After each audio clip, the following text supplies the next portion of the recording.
Muchos nos preguntamos y muchos se preguntan en este momento en el país si el presidente de la República come lumbre. Es decir, si se va a atrever realmente, como no lo ha dicho evidentemente, pero de alguna manera ha dejado sentir, y lo ha dejado sentir sobre todo a su mercado electoral, que en un determinado caso, y si así conviene al país, retiraría a México del TEMEC. ¿Cuáles serían las consecuencias para México? Tú lo has dicho en distintos foros, pero creo que nuestro público necesita y está esperando esta explicación. Y también qué consecuencias tendría para México cambiar las reglas del TEMEC de manera unilateral. A ver, platícanos, Ildefonso. Bueno, primero yo creo que habría que evaluar la posibilidad digamos, de la acción extrema. Yo creo que el extremo es retirar a México de un tratado que ha demostrado ser fundamental para un modelo de desarrollo. Y en ese sentido, yo soy de los que creen, y así lo mencionaste tú, pues que por más que tratemos de ideologizar este tema, no creo que sea en el mejor interés de Morena de retirar al país del tratado, porque las consecuencias económicas explotarían justo antes de la elección del 24, y por lo tanto sería como darte un balazo en el cerebro. O sea, no tiene lógica.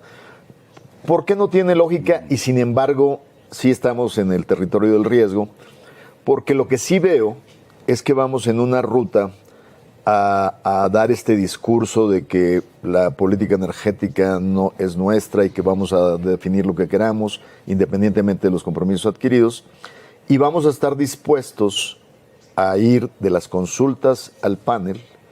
Los árbitros van a definir nuestras faltas, van a definir un monto de daño y le van a dar el poder a Estados Unidos y a Canadá de imponer aranceles contra México, contra las exportaciones mexicanas.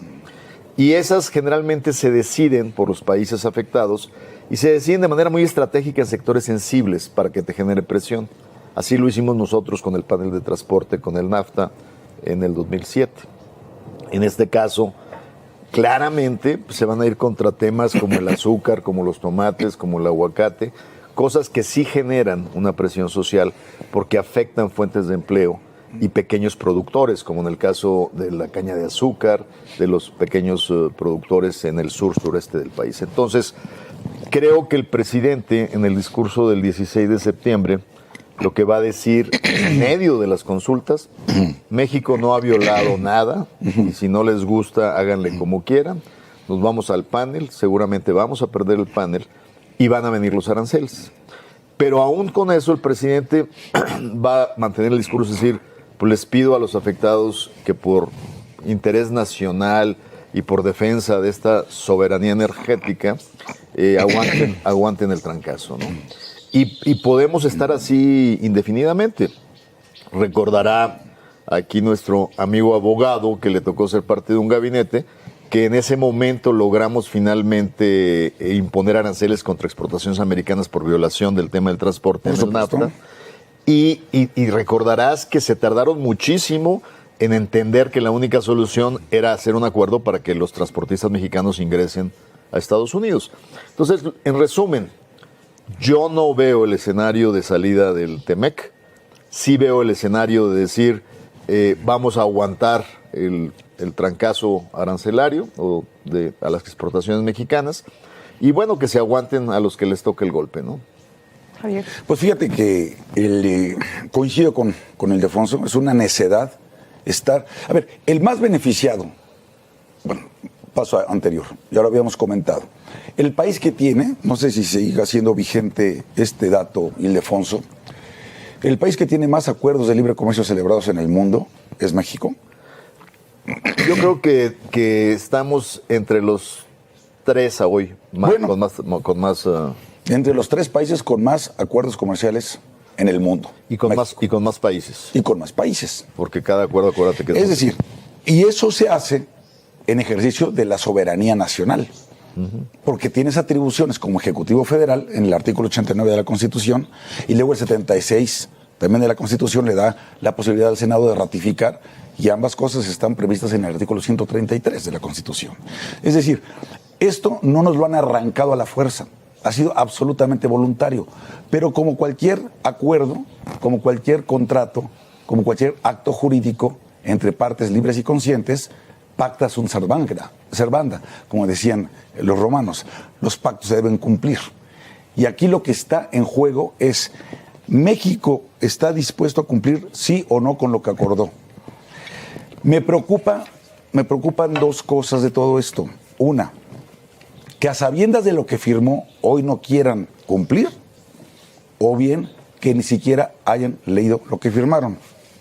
O peor, que sí lo hayan leído, pero no lo hayan entendido, que esa también es una muy alta probabilidad de lo que está ocurriendo. Hoy veo en la primera plana del periódico Reforma, Mexit, 2 puntos, alertan riesgos por salida del TEMEC.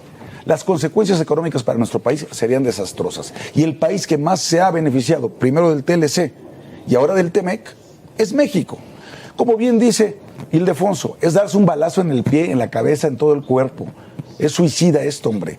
Y por un discurso ramplón, Beatriz, como el que vamos a escuchar el día 16 de septiembre. Electorero, claro. Sí, electorero, rescate de la soberanía nacional. Este país no se vende y yo no soy pelele de nadie. Y que nadie te está diciendo pelele, aunque sí yo lo piense. ¿Sí? Segundo, nadie está vendiendo soberanía ni al país. Simplemente hay que cumplir con los acuerdos comerciales o con los tratados en general. Pero las consecuencias, eso me gustaría, Ildefonso, que nos dijeras, ¿de qué tamaño sería el golpe? Porque además, igual no lo termina pagando López Obrador, sino que paga el de atrás, por los tiempos que toma un panel para solución de controversias de esta naturaleza, ¿no? Bueno, ¿de qué tamaño sería el trancazo para nuestra economía, o la indemnización, o los aranceles, o la combinación de todo ello? Bueno, primero, déjame decirte, porque parecería que lo que estamos discutiendo son cosas realmente fundamentales. Por ejemplo, que si la embajadora Catherine Tate en su carta nos está rebatiendo algo fundamental, que el petróleo no sea de los mexicanos. Ella no rebate eso. Nada. Ella lo toma como un hecho dado, porque está en nuestra Constitución y porque fue reflejado en el acuerdo. Lo que ellos señalan es que en el uso de nuestra soberanía nos comprometamos a trato parejo para todos los jugadores. Una de las cosas que a mí me preocupan es que no estamos debatiendo el interés de los mexicanos. Estamos debatiendo el interés de los monopolios estatales que han demostrado permanentemente que han sido, sin duda, una decisión muy equivocada, sobre todo en la época más reciente, porque finalmente son beneficios para una clase burócrata, para gobiernos que han mal usado las instituciones.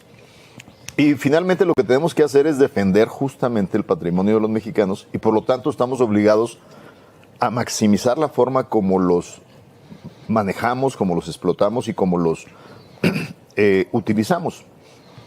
Y en ese sentido, creo que es fundamental tomar en cuenta que el problema no es tanto la estimación que los jueces van a hacer del daño, que sí es importante, porque va a afectar sectores estratégicos. Sin embargo, el daño más profundo de aceptar los aranceles y dejarlos ahí indefinidamente es que mandas el mensaje que al gobierno mexicano le vale totalmente la competitividad, la eficiencia y el futuro de una economía limpia, libre de carbón hacia el futuro. Entonces, si tú eres una automotriz que estaba pensando traerte una línea de producción a México y traes compromisos corporativos de eliminar la huella de carbono, pues entonces tu decisión de traerla a México se va a caer. Entonces tiene consecuencias intrínsecas muy importantes. Por eso esta demanda es un panel Estado-Estado. Sí. En la carta de Catherine Tate no solo habla del sector energético, habla sobre las consecuencias de otros sectores que ya están invertidos y que van a ver imposibilitado el cumplimiento de sus metas en el uso de energías limpias.